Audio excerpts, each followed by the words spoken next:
And my congressional source tonight is Democratic Senator of Connecticut, Chris Murphy, and it's great to have you here, Senator. This pause that the judge has put in place on what the Trump administration has done here is also only temporary. It goes until Monday. The White House was arguing to me today that this is, quote, within the president's power to do it, and therefore he is doing it.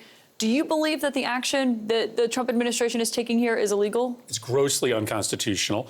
It is absolutely clear, based upon prior Supreme Court decisions, that the president cannot unilaterally suspend government programs in order to impose his own priorities and his own policy on top of what was passed by Congress.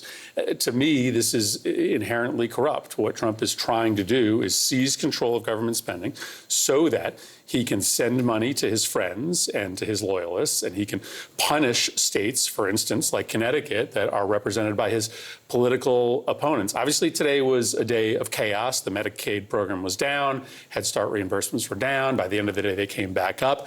But what he is trying to do is send a message that if you don't line up with me and my political priorities, it's going to cost you and your state money. How is it affecting people in Connecticut? Because that was kind of how we were hearing that the portals for Medicaid were down and that they expected them to come back up. But what did you hear from constituents today about this? Well, what we heard today was that hospitals and doctors weren't getting paid. Our Head Start programs, our preschool programs in Connecticut today started to make plans to lay off employees and consider shuttering their doors to kids because they run in a way where they can't go more than a few days or a week without payment. Our school systems that rely on federal dollars to pay for special education are, as we speak, making plans to potentially downsize the services that they offer kids in need because they're not sure that those payments will be available to them for the rest of the school year. So the entire state is in crisis right now because so many of our young people, our vulnerable populations, rely on consistent federal funding. And all we know is that from here until Monday, they will continue to receive that money, and then all bets are off. So when the White House argues, as they did today, that individuals who get assistance won't be directly affected, you say? I mean, that's not what happened today. I mean, today, Medicaid, which is a payment program that is due to individuals who qualified, was suspended. And there is absolutely no guarantee that individuals who are receiving veterans benefits or housing benefits are going to continue to receive those after Monday. Yeah, and of course they say Medicaid's not affected. They are aware at the White House that the portals were down, which obviously speaks to the confusion that was caused by this coming out last night. Some of your Republican colleagues were asked about this, what you just got out there, which is that this is Congress's power of the purse here in allocating this funding. This is what some Republicans had to say about this. I think it's appropriate to take a look at it and make sure there isn't some nefarious actions. We think that some of the areas that could be restricted, if they are items that the executive branch has the authority to issue or to look at. He's not halting, he's reviewing it, and in a certain amount of time, he's going to release it again. That's what he ran on. Why do you think the Republicans on Capitol Hill were not bothered or near as bothered as you are by a very clear willingness by the White House to subvert Congress when it comes to funding? I think for two reasons. One, they're pretty confident that if Trump is in charge of what states get money or what disasters get money, that their constituents in their states will be taken care of.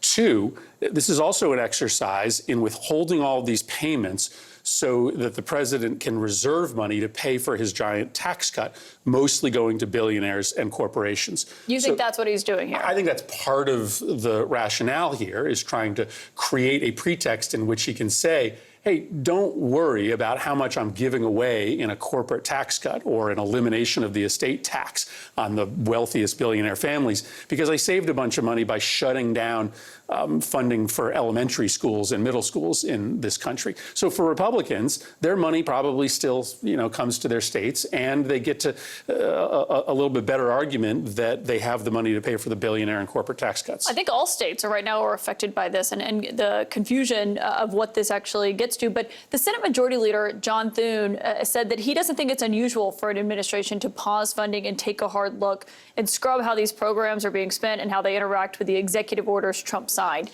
Is that how you see it, or do you believe this is a highly unusual?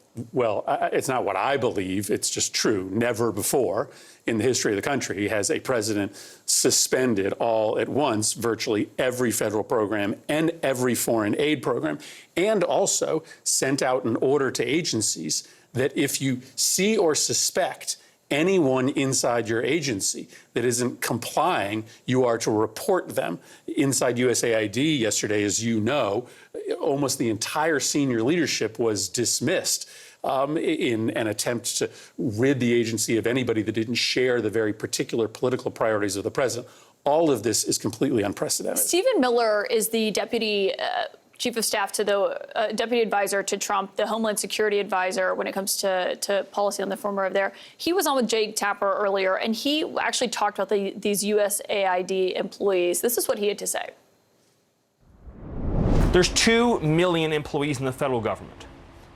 Overwhelmingly, the career federal service in this country is far left wing.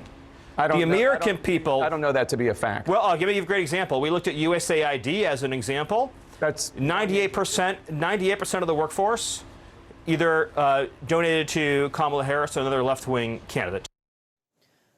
What is your reaction to a senior West Wing employee seeming to say that they are looking into the political affiliations of career government employees? First of all, that's not true.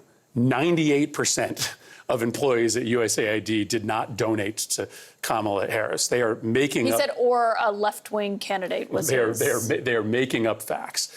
Yes, they have made no bones about it. They want to purge from government people who just show up every day to implement the law and the Constitution. The only qualification to Donald Trump for you to serve in government is if you pledge a loyalty oath to him personally and are willing to facilitate his corruption.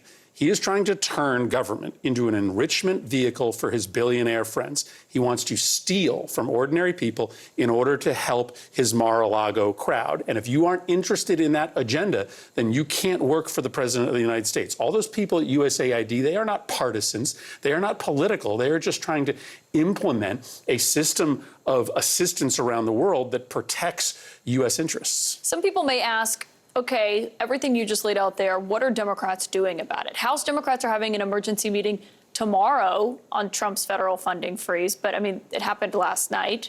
We had today with all the confusion. Do you think that your party is responding to Trump in a way that works in your view? Well, I think today has been a wake-up call. What we did in the Senate today was denied the Republicans the ability to proceed to any legislation that doesn't have to do with restoring this funding and ending this corruption. I hope that my colleagues will view nominees through a different lens right now. We have Lee Zeldin up for the EPA tomorrow. Whatever you think about Lee Zeldin, he is going to the EPA to implement a deeply corrupt and unconstitutional policy. So I hope the Democrats will take a harder line on legislation and on nominees, because our entreaties to the country, our arguments that this is a five-alarm fire, are not going to be taken as serious unless we are using all the powers that we have available to us to stop the implementation of this corrupt agenda inside the new administration. And of course, Lee Zeldin would argue that point that you made about what he's going to do at the EPA. There is a question of these nominees. Some Democrats are trying to stall the vote for Russ Vought, who is Trump's pick to run the Office of Management and Budget, which handles all of this when it comes to the trillions of dollars in federal funding. He worked primarily on Project 2025. He was questioned about it a lot at his briefing. This pause today and this idea that they can eliminate parts of federal funding that Trump does not believe fits with his agenda does align with what you read of some in Project 2025. What do you make of that?